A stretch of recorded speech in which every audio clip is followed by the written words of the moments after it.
নমস্কার বন্ধুরা, আমি doctor Shankar Ghosh, assistant professor, department of physiology, Bella Shankarpur Rajiv Gandhi memorial Ayurvedic college hospital. আপনার সামনে উপস্থিত হয়েছি ব্রহ্মা আয়ুর্বেদের একটি নতুন এপিসোড নিয়ে। আজকে আমরা আলোচনা করব বেড ওয়েটিং অর এনিউরেসিস, যেটা হচ্ছে বাচ্চাদের বিছানায় প্রস্রাব করে ফেলা, যেটা অনেক বাচ্চাদের সমস্যা থাকে। তো এটা কি? এটা হচ্ছে আপনার ইনভলেন্টারি ইউরিনেশন। ইনভলেন্টারি মানে হচ্ছে যেটা আপনার নিজের কন্ট্রোলে নেই। ভলেন্টারি মানে হচ্ছে যেটা আপনি কন্ট্রোল করতে পারেন। ইনভলেন্টারি মানে যেটা আপনি নিজের কন্ট্রোলে নেই। ইনভলেন্টারি ইউরিনেশন মানে নিজের কন্ট্রোলের বাইরে আপনার ইউরিন করে ফেলা। কাদের? 5 বছরের বা 5 বছর ওপর বাচ্চাদের জেনারেলি প্রবলেমটা হয়, যেটা অনেক মা বাবাই কমপ্লেন করেন জিনিসটা। এটা আপনার দুটো ভাগে ভাগ করা হতে হবে, একটা হচ্ছে প্রাইমারি, একটা হচ্ছে সেকেন্ডারি। প্রাইমারি মানে হচ্ছে বাচ্চারা জন্ম থেকেই কিন্তু কন্টিনিউ চলছে জিনিসটা, জন্ম থেকেই কন্টিনিউ, বা যখন ওর জ্ঞান তখন থেকেও এই বেড ওয়েটিং জিনিসটা চলে আসছে। সেকেন্ডারি কি ছিল না এতদিন, হঠাৎ করে রিসেন্ট শুরু হয়েছে, এটা হচ্ছে আপনার সেকেন্ডারি। তো দুটো ভাগে এটা ভাগ করা যেতে পারে। বেড ওয়েটিংটা আপনার দিনের বেলা হতে পারে, রাতের বেলা হতে পারে, দুটো সময়তেই হতে পারে। জেনারেলি যখন এটা রাতের বেলা হয়, রাতের বেলা বেশি হয় যখন বাচ্চা কোনো টেনশনে থাকে, মানসিক চাপে থাকে, যে কোনো কারণেই হোক মানসিক যখন চাপে থাকে বাচ্চাটা, সেটার জন্য হতে পারে। বা কোনো রকম যদি ইউরিনারি ট্র্যাকে বাচ্চাদের ইনফেকশন হয়, সেটার জন্য অনেক সময় হতে পারে। কিংবা যদি কারো কোনো বাচ্চার পেটে কৃমি থাকে, তার জন্য কিন্তু অনেক সময় বিছানাতে বাচ্চা প্রস্রাব করে ফেলে। দিনের বেলা যদি হয়, দিনের বেলা বেসিক্যালি এটা হয় না, বা দিনের বেলা যদি হয় কন্টিনিউয়াস, তখন দেখতে হবে যে আমাদের নিউরোলজিক্যাল কোনো প্রবলেম আছে নাকি বাচ্চার ব্লাডারে। নিউরোলজিক্যাল প্রবলেম হতে হবে, কিংবা কোনো কনজেনিটাল ডিফেক্ট হতে পারে, অর্থাৎ স্পাইনে কিংবা ইউরিনারি ট্র্যাকে। আইদার কোনো ব্লাডারে কোনো নিউরোলজিক্যাল প্রবলেম আছে, কিংবা কনজেনিটাল কোনো প্রবলেম আছে স্পাইন কিংবা আপনার ইউরিনারি ট্র্যাকে। তো সেই ক্ষেত্রে কিন্তু থরোলি ইনভেস্টিগেশনের প্রয়োজন এটাতে। ট্রিটমেন্ট যা অবশ্যই যেটা ভ্যারি করবে সেটা হচ্ছে আপনার প্রবলেমের উপর, মানে ইনভেস্টিগেশন করার পর ডিপেন্ডিং অন দ্য সিভিয়ারনেস তখন সে ট্রিটমেন্টটা হবে, ঠিক আছে। এছাড়াও ট্রিটমেন্টের আগে আমি বলে দিই কিছু হোম রেমেডিস অবশ্যই আছে, যেটার মধ্যে আমি বেস্ট হোম রেমেডিস আমি সাজেস্ট করবো মা বাবাদের। সেটা হচ্ছে কোনো বাচ্চা যদি দিনে পর দিন করতে থাকে, রাতে শোয়ার আগে 1 গ্লাস গরম দুধে 2-3টে খেজুর কুচো করে ফুটিয়ে নেবেন, এবং সেই ফোটানো দুধ সহ খেজুরগুলো খাইয়ে দেবেন। মানে হচ্ছে দুধটা খাওয়াবেন, তারপরে খেজুরটাকে চিবিয়ে খেতে বলবেন। এটা আপনি যদি ডেলি বেসিসে করতে পারেন, শুধুমাত্র বাচ্চাদের কেন, বয়স্কদের কিন্তু অনেক রিলিফ হয় জিনিসটা।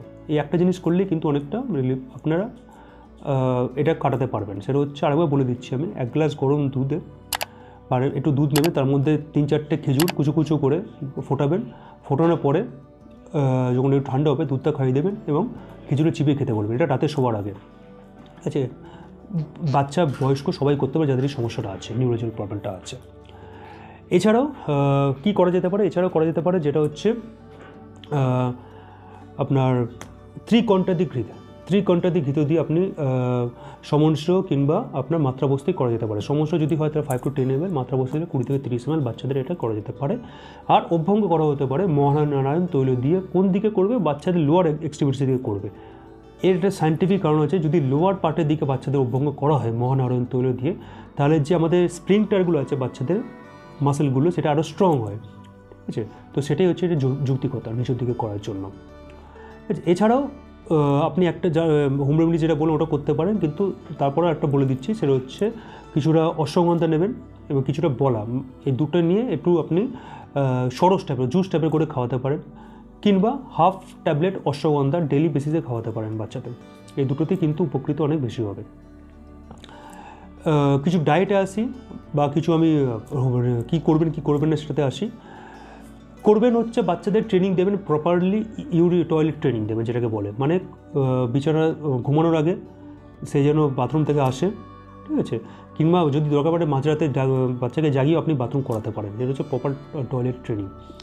একটা অ্যালার্ম ক্লক রেখে দেবেন। যদি লক্ষ্য করছেন বাচ্চাদের পার্টিকুলার এই টাইমে একটা ইউরিনেশন আসছে, একটা অ্যালার্ম ক্লক রেখে দেবেন, সেই টাইমে বাচ্চাদেরকে ট্রেনিং দেবেন। আর হচ্ছে যেটা হচ্ছে রিওয়ার্ড পানিশমেন্ট, এটা শুরু করুন। রিওয়ার্ড পানিশমেন্ট মিনস, যদি বাচ্চা ঠিক সময়ে উঠে বাথরুমে যায়, বিছানা যদি না করে, তার জন্য অবশ্যই কিছু দেবেন, ভালো জিনিস। বাচ্চা যদি করে ফেলে বকাও দেবেন, সেটা হচ্ছে রিওয়ার্ড পানিশমেন্ট। এই দুটো জিনিস যদি প্রপারলি টয়লেট ট্রেনিং শুরু করা যায় বাচ্চাদের, তাহলে কিন্তু তার মাথায় একটা ক্লিক করে, তো এরা অনেকটা কনসিয়াস থাকে। কী করবেন না, ফোর্সড টয়লেট ট্রেনিং কখনো করবেন। ফোর্সড মানে হচ্ছে জোর করে বাচ্চাদের কিছু করাতে যাবেন না, তাকে নিজের ইচ্ছা করতে দিন, ঠিক আছে। আর রাত্রের বেলা জলটা একটুখানি কম পরিমাণে খাওয়ান বাচ্চাকে, বেশি করে খাওয়াবেন না জলটা 6টার পরে সন্ধ্যাবেলা। আর কি করবেন না হচ্ছে রাত্রেবেলা কোনো ভয় জিনিস, কোনো হরর মুভি বা কোনো ক্রাইম বা কোনো সাসপেন্স থ্রিলার যেগুলো বাচ্চারা ইন্টারেস্ট নিয়ে দেখবে হয়তো কিন্তু পরে ভয় পাবে, সেগুলোকে দেখাবেন না। তো এই কটা জিনিস, এই কটা আপনারা মেনে চলুন। আসন করতে দিন বাচ্চাদের, সেতু বন্ধাসন করতে দিন, পদ্মাসন করতে দিন, বজ্রাসন করতে দিন, বদ্ধ কোণাসন, বদ্ধ পদ্মাসন সব কটা করান বাচ্চাদের। এই আসনগুলো রেগুলার বেসিসে করতে থাকেন, তাতেই অনেক কিছু আপনাদের কন্ট্রোলে চলে আসবে।